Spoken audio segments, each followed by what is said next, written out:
right. Yeah, well, you can go ahead and start your review now. We're going to talk about the 2025 Chevrolet Colorado ZR2 four-wheel drive crew cab. Now, this is the Colorado, kind of like the Colorado Reborn. There was one several years ago back when the mini truck, when you called them small trucks, and so now it's out. It used to be called the New Mexico, but in this case, it's the Colorado.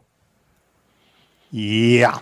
So this is the part of the third generation that was introduced in 2023. It comes with 5 trim levels. It comes with a work truck, an LT, a Trail Boss, the ZR1, and the ZR2. Now, it is a four-wheel drive crew cab truck. The government says it's a standard size pickup. I would call it a mid-size segment, but what do I know? It's a 5-passenger vehicle. We know you don't know. It's an off-road vehicle. It's got heavy off-road styling, and a lot of the accents or a lot of the styling things that are on it are very functional. The LED lighting with the headlamps and the fog lamps, that's all part of the common what you're going to find in most new vehicles, but it's very functional in this vehicle. The front bumper is made for off-road work and got tow hooks, skid plates in the front and the rear, and for the gas tank, you got a skid plate on there. It's got wheel flares on it because of the ZR2 package, and it's got rocker panel protection on it. And that, by the way, looks kind of like a step plate, but it's not. It's strictly to protect the under part of the body whenever you go rock climbing. Now, it does have heated power folding side mirrors to make things a little bit more pleasant. Power sunroof. And it has the Stowflex tailgate, which is where you can drop the tailgate, and there's some storage that's put in there that's kind of like an underfloor storage in some of the other vehicles. So that was really smart move to use some space that wasn't really being used. Runs on 17-inch wheels. Now, these are beadlock-capable wheels, and part of this, again, is geared towards the off-road, so you got more tire wall there to work with instead of having some of these little short run flats. Beadlock-capable. Right. So you can take and make these they're not beadlocked from the factory, but you can make them that way. Because if you go to a tire shop like Discount Tire and say, oh, I got beadlocked wheels on here, they're going to laugh at you. So you got to have it to where you can operate in the regular world and then turn them into the beadlock type wheels when you go off-roading. That's about all I know about it. I don't know much about beadlock wheels because we got sand. We don't have rock. So when you get to the interior, now we had the jet black Artemis leather seating. And Artemis leather. You know, out west, we have herds of Artemis running wild out there if you can go out and find them. Now, the front seats are heated, ventilated. The rear seat is a 60/40 folding that has storage up underneath it. Has the 11.3-inch touchscreen in the middle of it. Now, this is where you're going to find your nav, your convenience controls, your infotainment, your Apple CarPlay, Android, all those good things. And it's also where you're going to find your surround view camera system. Now, this, again, it's very much kind of becoming mainstream, but in the off-road world that this vehicle is designed for, it's going to help you see where you're at in relation to the rocks, to the edges. This one will actually help you see what's underneath your vehicle. So it's really good for that. And then we also have the 11-inch driver information center, and that's where you're going to find all your configurationable things you want to know about your truck. Configurationable. Yeah. And we also had the Bose premium audio system, which I really like that, particularly in a smaller vehicle like this. Now, up under the hood, we had a 2.7-liter TurboMax inline four-cylinder. Now, this is 310 horsepower, 430 pound-feet of torque, so it will move this vehicle. Sometimes it sounds like it's working pretty hard at it, but it will do it without a problem. Tow rating on this vehicle, properly equipped, 7,700 pounds with a haul rating of 1685. Now, again, we used to call these small trucks mid-sized trucks, and they've become a little bit bigger. The EPA says in the city you should look for 16 miles to the gallon on the Highway 16 and combined 16. Now, I drove 445.9 miles, and I got 14.3 miles to the gallon on the average.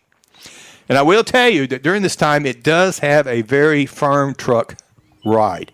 Now, part of this is because of the suspension in this package. It's up higher. It gives it a little more room to move the tires and that work with that suspension to kind of smooth out some of the road imperfections. And again, to that lifted suspension, while it does make the off-roading world a lot better, it also makes getting in and out of that vehicle a little bit tougher for a short guy like me. That protection down below that looks almost like a step rail, if it was a retractable step rail, I think that would make it a lot easier. I know my wife would really appreciate that whenever she had to get in and out of it. Now, if you're looking for the pricing on this thing, the work truck, the base model is down around $33,495. Now, the base trim price when you get up into that ZR2 level is $49,600. So there's a pretty good size jump, but there's several different trims in there that you can work with. MSRP is tested for this vehicle, $64,340. If you're looking for something to compare it to, the Toyota Tacoma comes in at $31,500 to start. And the Ford Ranger is around $33,800. Now, if you're looking over into the more of the SUV, CUV truck line, like a Honda Ridge line, $40,150 is where you're going to start looking. So if you're looking for that's basically a car, by the way. Yes, with a bed on it. Mm-hmm. So that's the reason I threw it in. Kind of like an El Camino. But it still falls into or a Ranchero. Yes, but it falls into that same category of vehicles that this Colorado is, which I think is kind of a misnomer, if you would.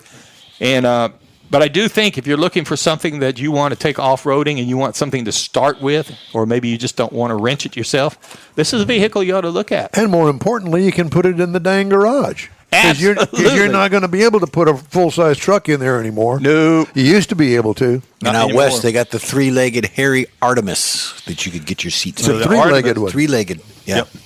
They're very rare.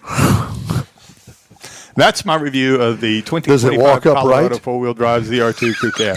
It only leaves a trail. Thank you, Mike.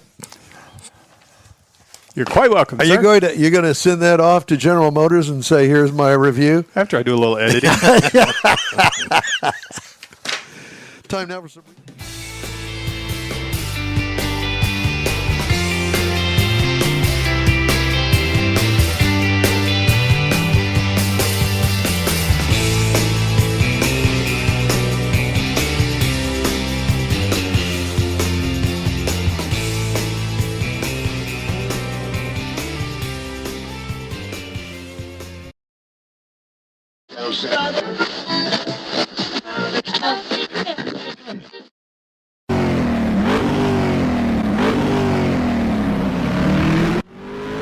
I had the chance to drive the 2025 Kia Sorento. Now, I had the X-Pro SX Prestige 2.5 turbo all-wheel drive.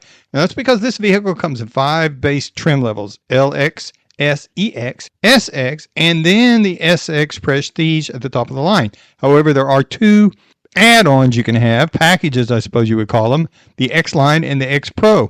They bring in some enhancements, makes things a little more sporty, trim level, wheels, a couple of things they've got. Now, this vehicle, the Sorento, this is the 4th generation of this vehicle introduced in 2021. They continue to tweak it. This is a 3-row small SUV. To let you know where it fits in the Kia lineup, it is smaller than the 3-row Telluride, but it's larger than the 2-row Sportage. Now, up front, you're going to find typical modern cars, LED projector headlamps. I got tail lights that are LED, fog lights LED, got roof rails on it, got power folding, heated side mirrors with LED turn signals. So you got LED lighting all the way around. Now, you're also going to find that you've got the panoramic sunroof with the power sunshade, which comes in real handy. We have this power smart lift gate to make things easier to get packages in it. And one thing that was interesting is the SX Pro is rolling on some 17-inch black matte alloy wheels. 20-inch wheels are standard, but we were on the 17s, which we'll get back to that in a few minutes. Now, you get into the inside of it, we had an olive brown leather seating package. Really nice stuff. The front seats are heated and ventilated. The rear seats are captain's chairs, and they are also heated and ventilated. Now, up front, we're going to find we got the dual 12.3-inch panoramic displays. 2 different displays, but they're parked together so that it looks almost like one complete. Got one that's got all your nav or your convenience controls, your infotainment system, if you will. The other one's going to serve as a driver's information center. We used to call it a gauge package, but it's got all the information the driver's going to be looking for. We also had a digital rear view mirror, and I'm coming to like these a whole lot more and more as I see more of them. It's a better, wider angle shot of what you got behind you. The another interesting note on this vehicle, we had the door window shades on the rear doors. The old kind that you can lift up and down and pull up, almost like a sunscreen. It was kind of neat to see them, and they worked really well. And I'm surprised that more people don't have them because of how well they work instead of putting sun tint on the glass, because then that sun tint's there at night. We also had the Bose premium audio package. Now this is 12 speakers and a subwoofer that really will fill up this vehicle. Under the hood of the Kia Sorento, we're going to find that we've got a 2.5 liter turbo. Again, so we're not dealing with the hybrid model here. It has 281 horsepower, 311 pound-feet of torque, and it does run on regular fuel. Now this is backed by an 8-speed automatic, so it's capable of towing in this configuration 4,500 pounds. That'll get most of your jobs done unless you're really serious into something else. Now the EPA says in the city you should be looking for 20 miles to the gallon, highway 27 combined for 23. I drove 445.5 miles and I got 22.5, and considering what I usually get, I'm quite happy with that. Now I will say that around town it is a very easy city driver is what I would call it. The size is easy enough to get in and out of traffic, parking lots, parking spaces. It's got very responsive steering, so that helps a lot too. Now you get out on the highway, you know you're on the highway, you feel it, but it doesn't wander all over the place. So it's a solid ride is what I would call it. And here's where we get back to the 17-inch wheels. The 17-inch wheels have a taller sidewall on the tires.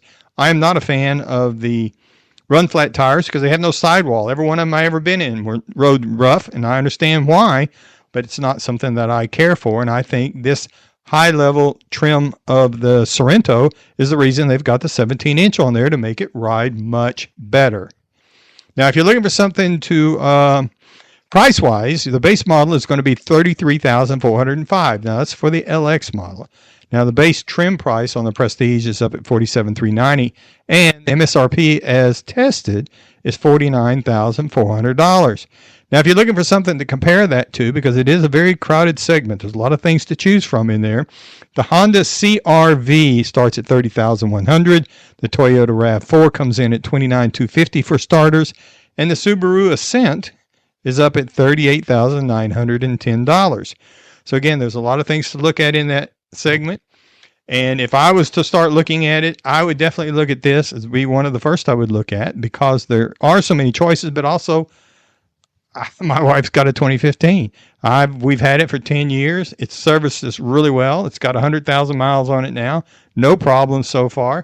And so she's happy with it. I'm happy without having the car note. But if I was to buy one, I would absolutely go look at this as part of looking in that segment, because that's the size of vehicle that she likes. So again, this is my review of the 2025 Kia Sorento X-Pro SX Prestige 2.5 turbo all-wheel drive vehicle.